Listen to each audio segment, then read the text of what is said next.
Hello, everyone. Mark Gavin here with the Iowa Association of Realtors. We're really excited to have Sean Carpenter on today with us. Sean Carpenter is our keynote speaker at our upcoming IR convention. A longtime real estate agent and coach and consultant, and he has won so many awards. We'll talk a little bit about that. But first, Sean, just give us a quick introduction about yourself.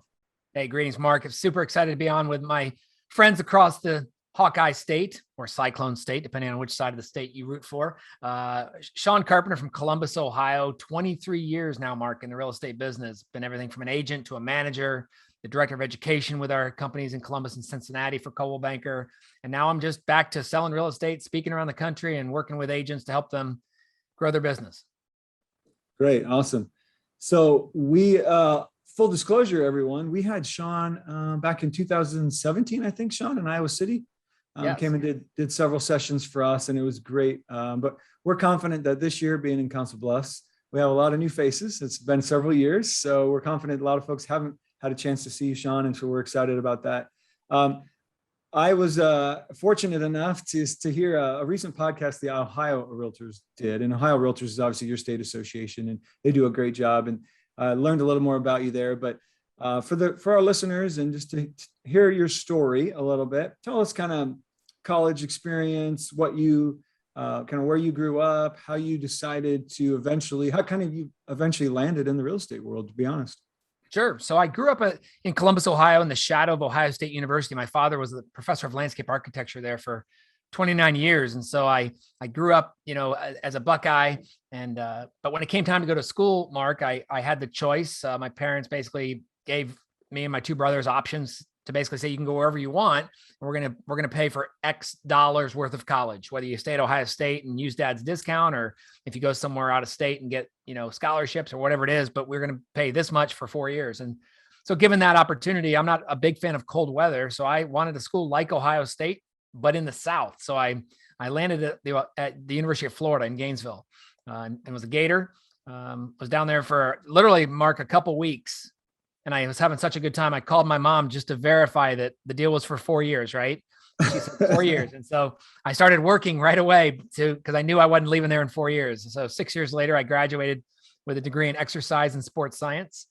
I wasn't sure what I was going to do, but I kind of wanted to work in my mind, like front office for like the Yankees or the Red Sox or some big organization, really not knowing that those organizations are really, really small as far as, members. And so I got in the golf business. I was I started caddying when I was younger and played all through college just for fun. Didn't play on the Florida team, obviously, but I got in the golf business and worked at a big resort course in Brooksville, Florida, which is above Tampa, and then moved to a private club in Cleveland, back in my home state. And then after 3 years of being in that business, I decided to get out of that business, move back to Columbus, where my wife and I are, were from, and our family still were. And I became a beer salesman. I worked for the Miller and Coors distributor here in Columbus, Ohio. I called on all parts of the city, but I eventually landed on the Ohio State campus as my sales territory.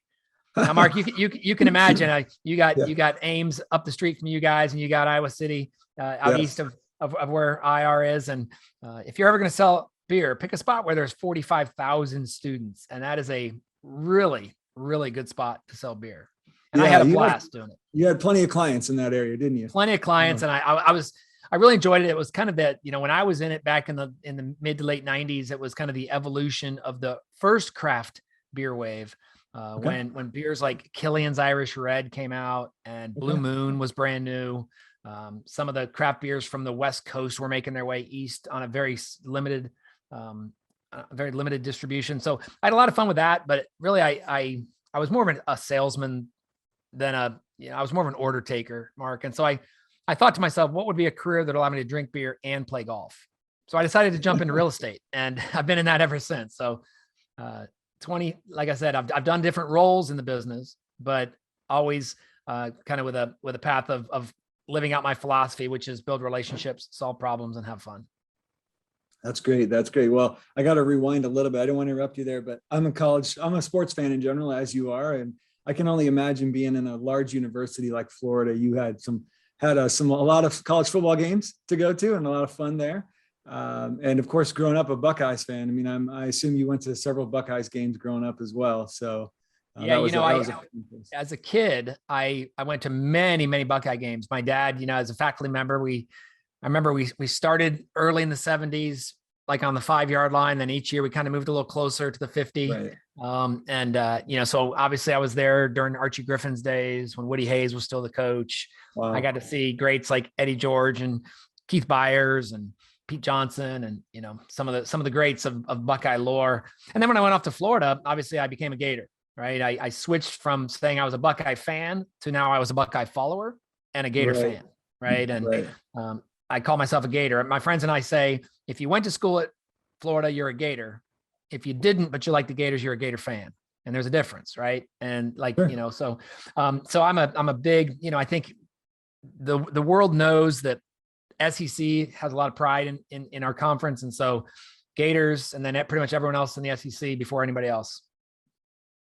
Interesting. Well, yeah, what an environment that you grew up in, with those legendary players, like you said, and then obviously the Gators had some really good teams too back in the day. I remember that, so that's exciting. That was a fun place to be for sure. Mark, here's a fun fact. I tell my kids this a lot, and it kind of makes me feel old, but I had classes with Emmitt Smith, the all-time leading rusher in the NFL, and so when Emmitt was there, I was there, and we had a couple classes together. He worked at the little deli next to my fraternity house, and while I'm sure he didn't slice any of the meats or anything like that, he did sometimes hand out the sodas, and I'm sure he was probably getting paid a little more than some of the other kids that were there. But wow, brush with greatness. That's fun.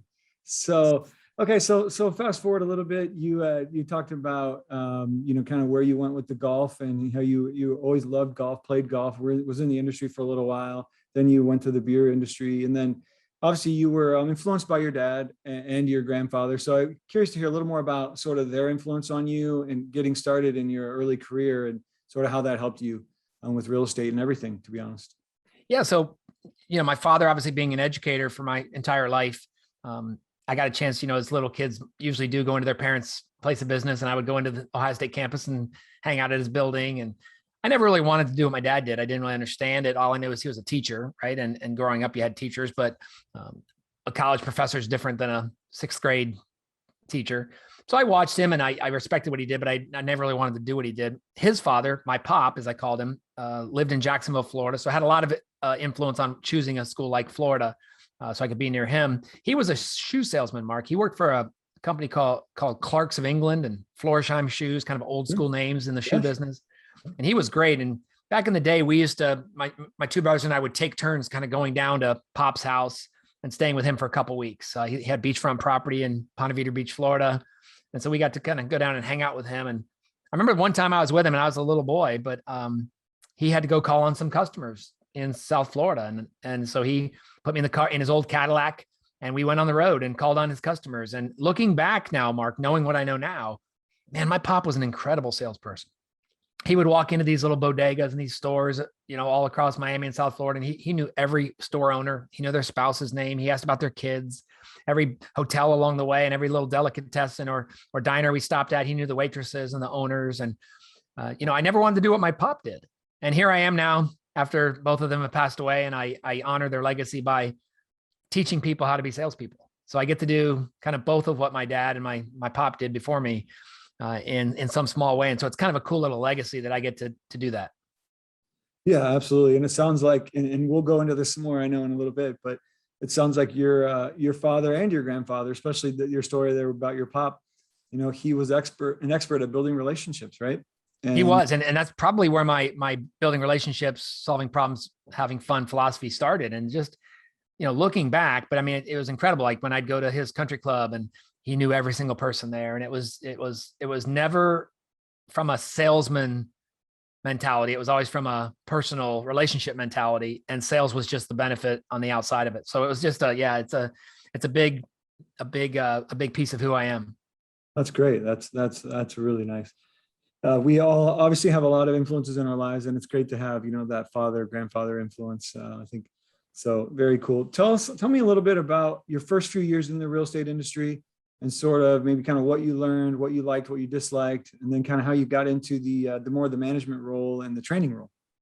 So coming out of the beer business, I worked really, especially calling on the campus, Mark, a lot of my hours were late because I would go down there and do promotional events, at the college bars, which, as most people listen to this know, probably don't start at the regular times of neighborhood bars. And so I was out late and I was up early in the mornings, and I had a lot of fun, but my wife and I were wanting to start a family. And so looking at my calendar and my commitment, it was kind of a commitment that we made that says, if we're going to do this, we got to find another career. And so I reached out to the realtor that helped us buy our house, and we had a great experience. And I called her up and I said, do you think I could do real estate? She's like, oh my gosh, with your personality and knowledge of Columbus, you'd be great at it. So I made the dive, and we do 120 hours worth of pre-licensing here in Ohio. So I took those classes on the weekends, but I made a commitment that as soon as I passed my exam, I was going to jump into it full time. So the day I passed my exam, I turned in my 2-week notice at the beer company and jumped in as a full-time realtor. I started out as an individual agent, and kind of the whole first 4.5 years, I remained an individual agent. I did end up bringing on an assistant, and loved just the difference, the challenge every day, the fact that it's different every day, finding new ways. That was late 90s. So social media wasn't around. The mobile devices weren't what they were. The internet certainly wasn't what it was. It was in its infancy, but we were still using MLS books. And early in my career, we still had to get keys from the listing agents, offices. So very old school, but quickly accelerated, became an assistant manager of our office, which meant I just helped out with some recruiting and helped out with some training.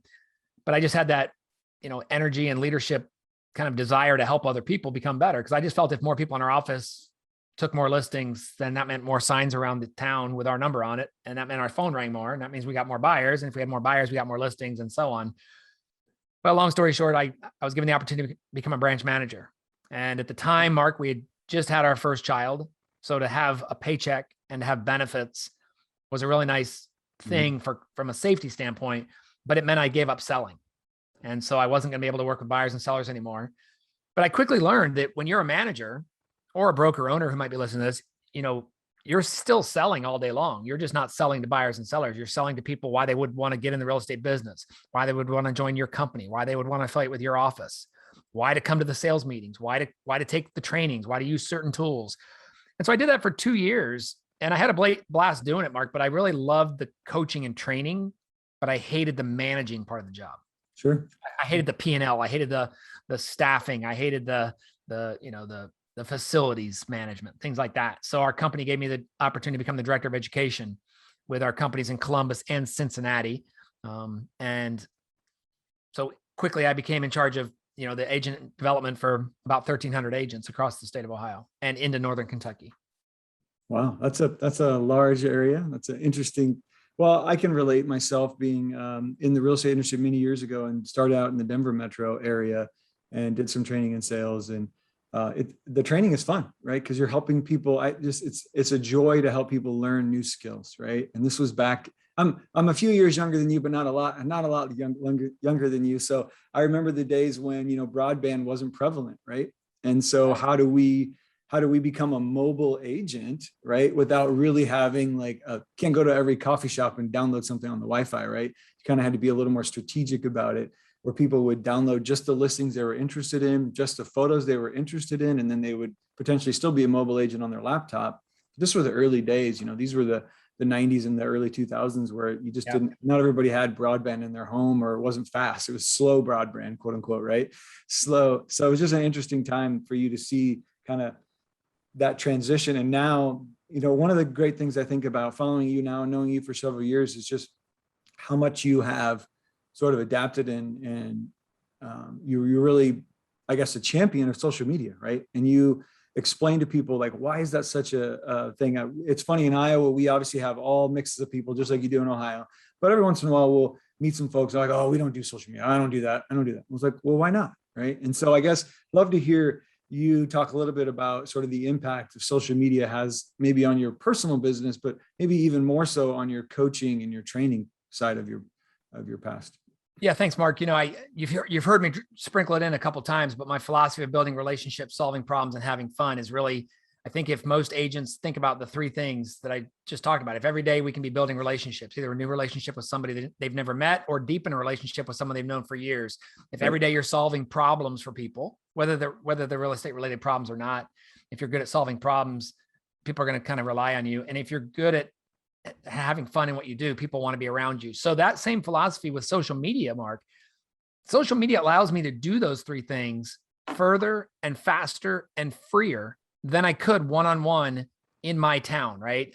Further than I can individually here in Upper Arlington, Ohio, outside of Columbus, Ohio, outside in the state of Ohio, right? I can literally be online today and be talking to people in Australia and in Iowa and in Florida. And I can be having chats with my fraternity brothers from the University of Florida. And I can be having chats with leadership of a company in Washington State. And so it's really neat. And I can be tuned into these things through my devices, through my laptop, through my TV, through my phones, to be tuning into, live webinars these days or watching events. And so it's just, for me, it's been a tremendous opportunity to expose that philosophy of building relationships, solving problems, and having fun to a bigger audience. Yeah, absolutely. One of the things I heard from you on your podcast with Ohio is the Southwest Airlines story. And I'd love you to share that with our group as well. It's just it's a fun story. It's an interesting story, but it just goes to show you that sometimes little things can make a difference, right? So. Yeah, Mark, I'm a big fan in the concept of, should salespeople spend their day talking or listening? And I think we learn so much by listening, and we look at the companies that do a great job of listening. And in my presentations, I share lots of examples of brands outside of real estate that I think do a good job of listening. And one of them is Southwest Airlines. Southwest Airlines is my favorite airline to fly. In fact, when I come out for the real estate conference next month to Iowa, I'll be flying Southwest. They're my preferred airline. And look, some people don't like them. I get it. They don't assign seats. They're kind of a fun, irreverent airline. They like to have fun, and they're not as all buttoned up and hoity-toity as some, but that's what I like about it. And so I was flying back from the Inman Connect conference one year when it was in San Francisco, long day of travel, west to east. I had a 5:30 a.m. flight. And Mark, if you've ever flown Southwest, the one thing is that if the flight's not full, you might have a seat open next to you. Sure. Well, on this one, it happened that it was about half full. So I had the entire row open. So it's kind of exciting for a long day of travel to have kind of the whole row to stretch out and sleep on an early morning flight. Well, I was kind of excited to get home. So as we took off, I opened up my window shade and happened to pull my phone out and snap a photo of the mountains down below me in Northern California as we were taking off. And I was on their Wi-Fi. So I tweeted out to Southwest Airlines and I said, "Dear at Southwest, great pictures of the mountains today in Northern California. Thanks for the ride home. Love, Sean in 24F." Right. And I sent that out because they do a great job of listening on social media. A few minutes later, they replied back to me on Twitter and they said, "Awesome picture. Try the peanuts. They're free." Right. Kind of a little fun way of Southwest chatting with us. Right. So I replied back to him and I said, "Love your peanuts. Make me thirsty though. Bloody Mary? ? Sean in 24F. Mark, I'm not kidding you. About 10 minutes later, flight attendant comes up and says, "Are you Sean Carpenter?" I said, "I am." And they handed me a Bloody Mary. Oh my goodness. That is How cool is that? How cool is that there was someone on the social media care team for Southwest Airlines somewhere in Austin, Texas, or wherever their headquarters are for their social care team.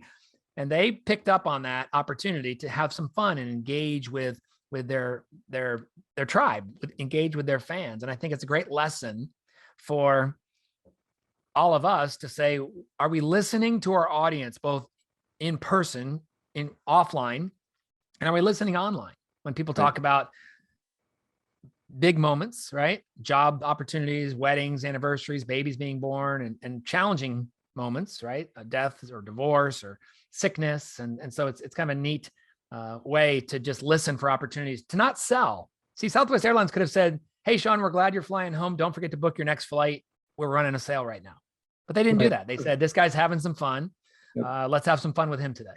And it was a great opportunity. And I look for those lessons as I travel and here locally for companies that are doing things to make the consumer excited about what they do. So two things there. I thought it was cool when I heard the story that, obviously the timing of how quickly they got back to you was impressive, right? Yeah. But also, somebody did a little research, right? Because you didn't tell them your last name, right? Well, you probably had it in your, I guess, Twitter profile. Right. But they had to do a little research nonetheless. Think about how many flights are going on and, and where all the stuff they've got going on. So that was kind of cool. They had to kind of look me up and, they have ways of getting in touch with the crew.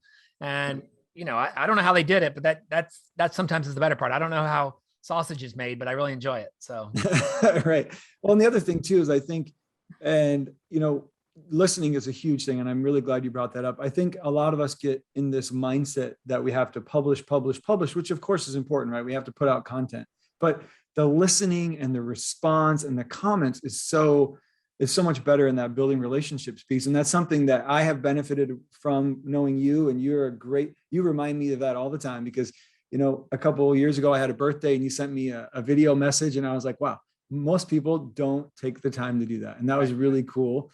I wish I could say I reciprocate that, but I don't do that very well. But that's on my bucket list. But so with that, I want to segue into a couple of things that you've talked about, and I've heard you talk about in the past. But one of your things was this 4-H approach, and certainly don't want to give away all your secrets here on the podcast. Save some for the convention. But tell us a little bit about the notes and some of your other 4-H approach things that you do.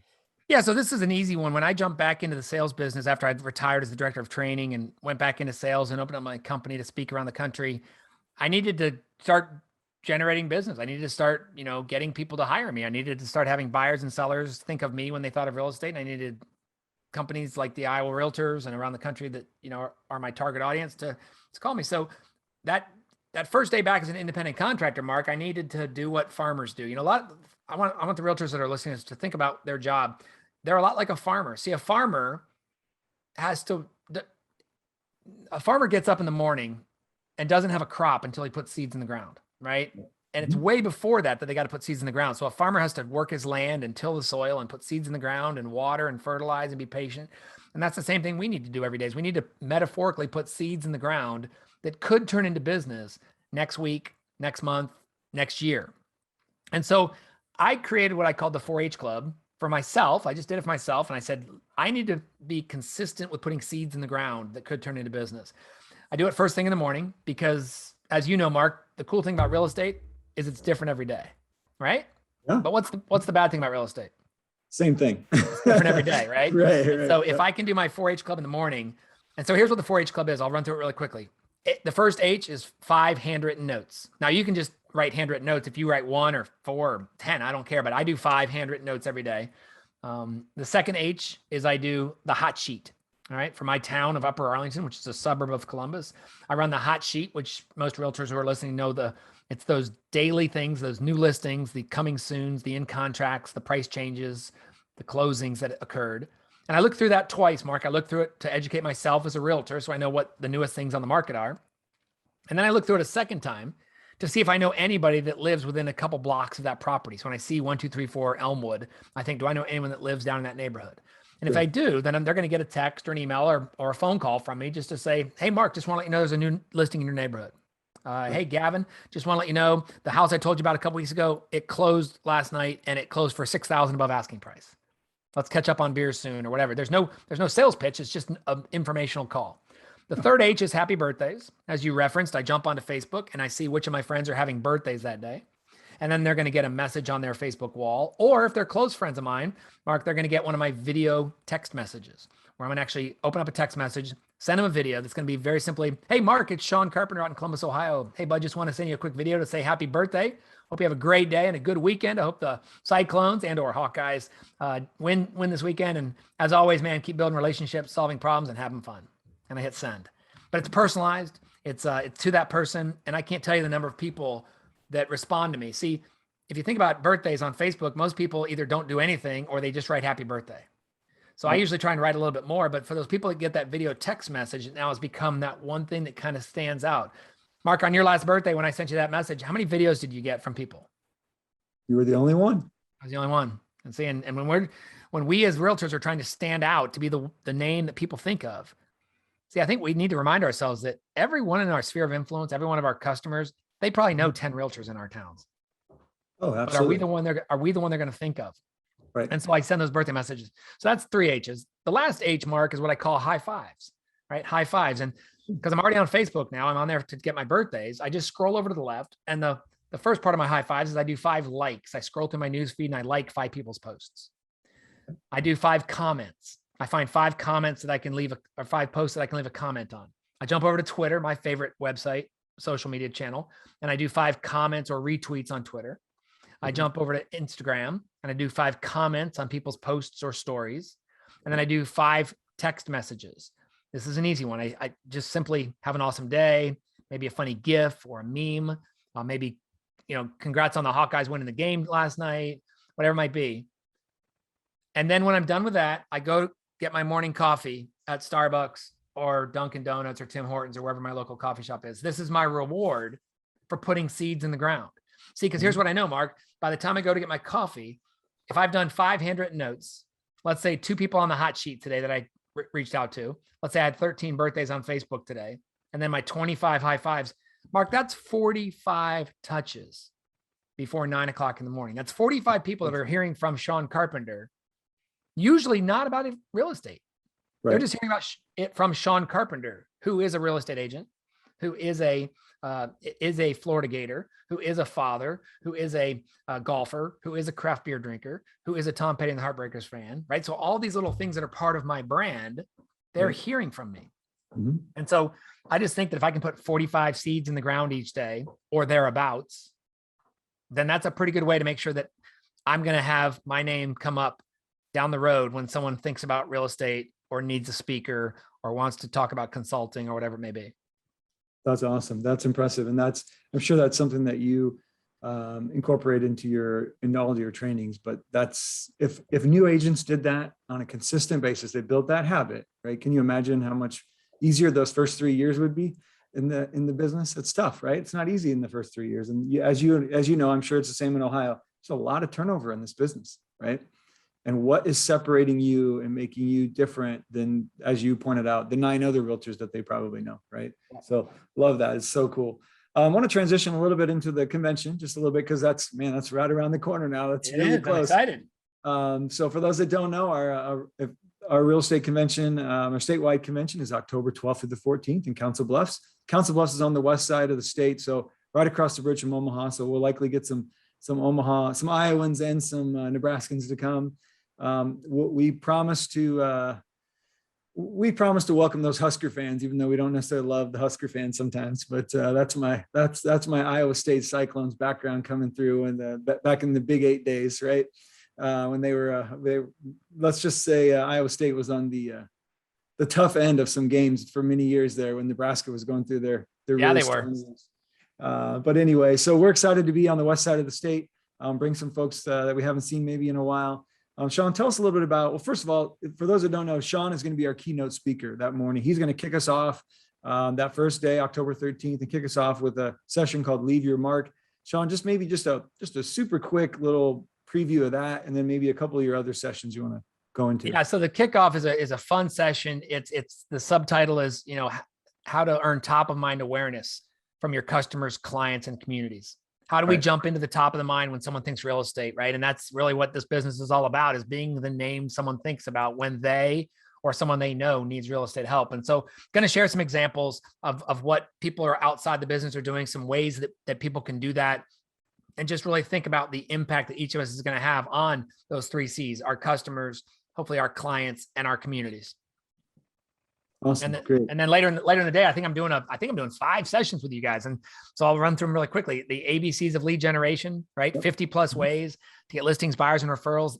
That's an absolute fire hose of just sit back, buckle up, and get your pencil ready, because I'm just going to go through literally every letter of the alphabet and give you an idea, example, anecdote, or some inspiration on how to use that idea or tool to get some business. The 3C highway is how to go from customer to client to closed, and kind of thinking about that process from start to finish of how do you get business, how do you service the business, how do you get to the closing table, and then most importantly, then how do you get future business from those people.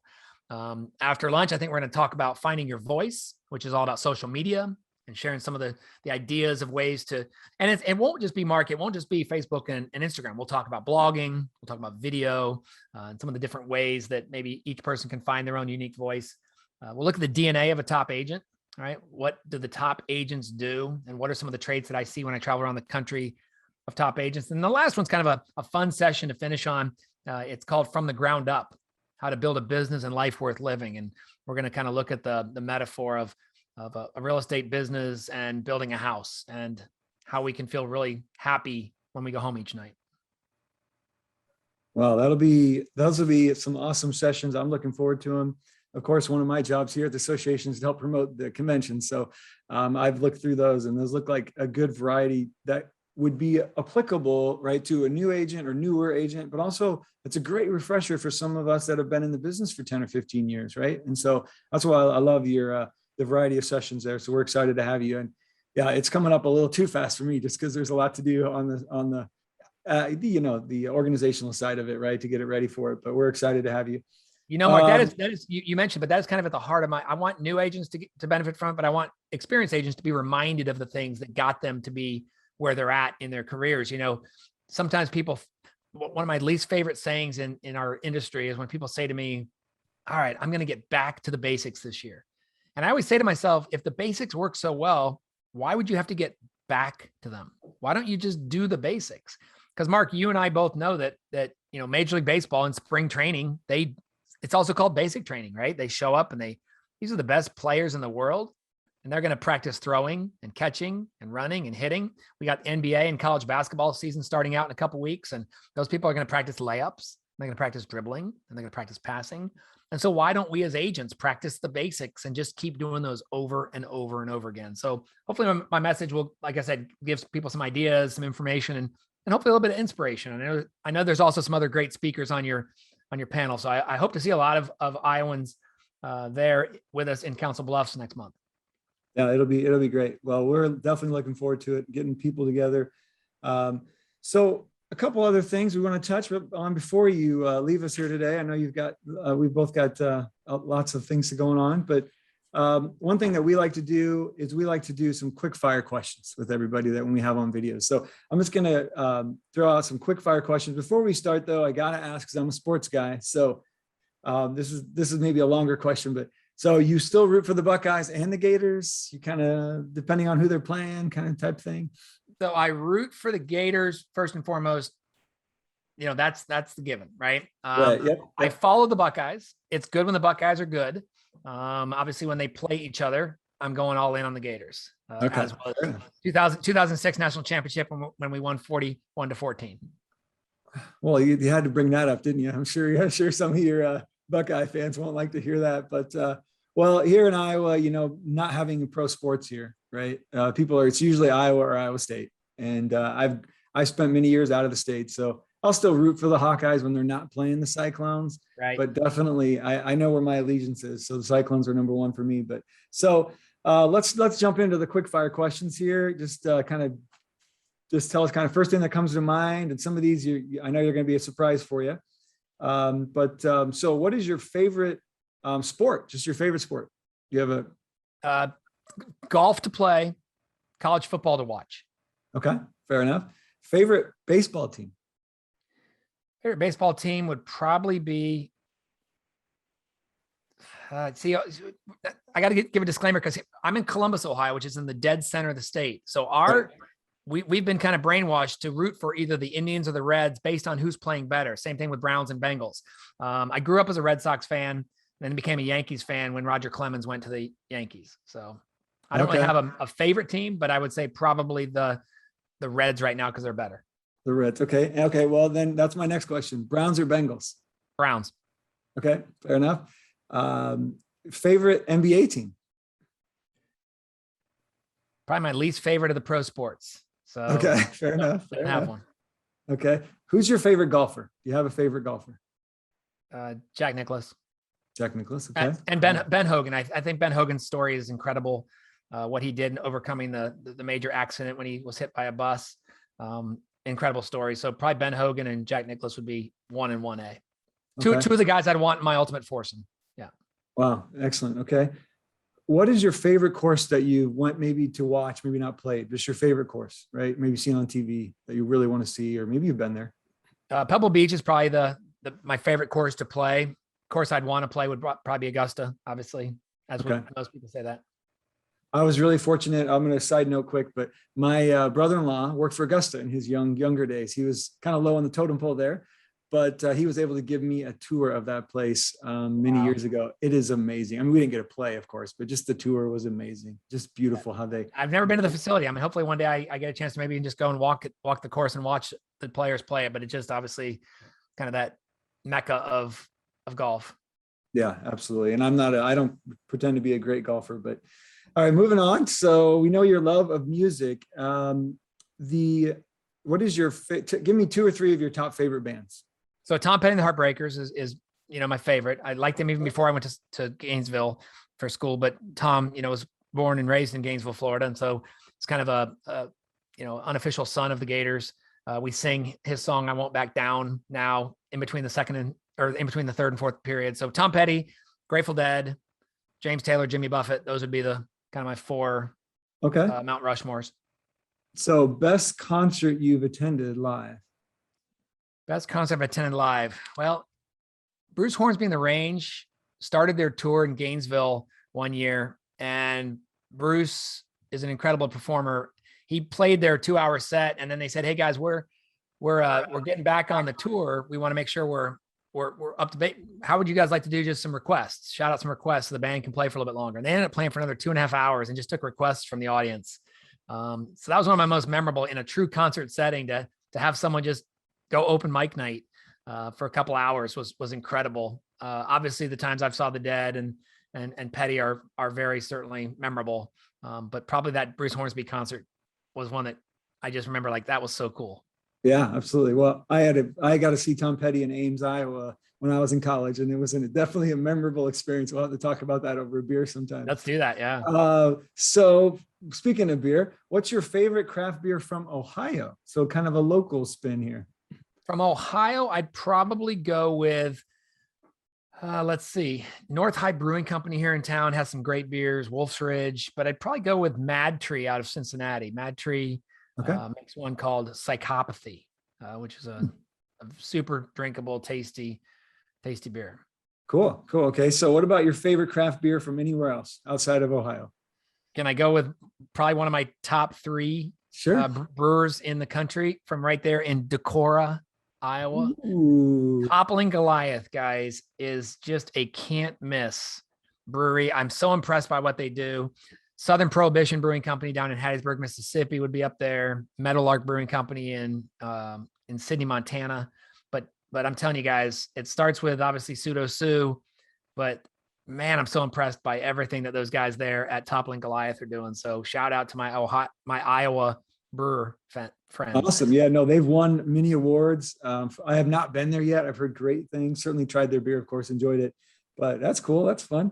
Okay, so you travel a lot. What is your favorite city that's not a major city? So maybe, kind of a mid-sized city that you've been that you really enjoyed. Yeah, I got to give a shout out. I do like when I get to visit Iowa City, and that Iowa City, Cedar Rapids, Coralville area is really a cool little spot. Some good things going on there. Other smaller cities, Greenville, South Carolina is a fun spot. Fayetteville, North Carolina, that whole Fayetteville, Arkansas, that whole Northwest Arkansas area, Mark. It's Bentonville, home of Walmart. It's Rogers, Springdale, and Fayetteville, that little corner of Arkansas. Pretty awesome. Cool. Never been there. Sounds fun. Yeah. Okay. And I see you've got a lot of books there in the background. I'm sure you're well read. What do you have a favorite book or maybe top 2 or 3? Yeah, you know what? My go-to book, I suggest everybody make sure they get their hands on, his book called QBQ. You can see it right there on my bookshelf. That's my go-to #1 suggested book, QBQ by John Miller. It stands for the question behind the question. And Mark, the reason I like it so much is it is a book about personal accountability, And I think in our business, that's all we can do is hold ourselves accountable. And so, and here's the thing about that book. I've read that book this year, coming up on December 31st. It will be my 17th year in a row that I'll wake up at 6 o'clock in the morning before my family gets up and I'll reread that book. I know every story. I know every punchline. I can tell you the chapters. It just reminds me that if I'm going to be the most successful person I can be, I've got to hold myself accountable. I can't blame anybody else. I can't procrastinate. I can't be a victim. I need to hold myself accountable. And that book kind of talks about and gives examples of it. And it's an awesome book. John Miller, QBQ. Wow, that's great. That's yeah. I mean, I don't know what more to say. That's an important message that we all need to hear. So it sounds like that's something we all need to read. Well, Sean, before we finish up here, I just want to again appreciate your time today, taking time to talk with us today on our podcast. My first my first hosting experience here on the podcast in front of the camera. So appreciate that. And we really look forward to having you in a couple of weeks. Really, it's just amazing how quickly it is. So we'll see you on October 13th. Any last bit of advice or a story that you want to leave our audience with before we sign off? No, Mark, you did a great job, and I become, a lot of respect and friendships out there throughout the state of Iowa, led by your executive officer, Gavin, who we saw grow up here in the Columbus Realtors. But super excited to get out there. I hope a lot of people that are listening to this maybe say, you know what, I'm going to attend the conference, because you may not say to yourself, like, what's in it for me? What's in it for you is obviously great opportunities to build relationships, great opportunities how to learn how to solve problems. And I can vouch for when a bunch of real estate agents get together away from home, it's a great chance to have some fun. So what we do, Mark, in this business is a really cool thing, right? We get to help people achieve home ownership. We get to help people in our towns and in our villages and in our neighborhoods make the choice of home ownership and commercial side and land. And it's just, we should all be honored that we get to help people do that and understand that each one of us represents all of us. And so the better we become, the better our culture becomes. Yeah, absolutely. Well said, Sean. Really, really appreciate your time today. We're excited to see you in person here soon. And we hope that you have safe travels. I know you've got a busy couple of weeks coming up here with several events. So thanks for carving out some time to come to Iowa, and we'll talk to you soon. All right, bud. Thanks. Take care.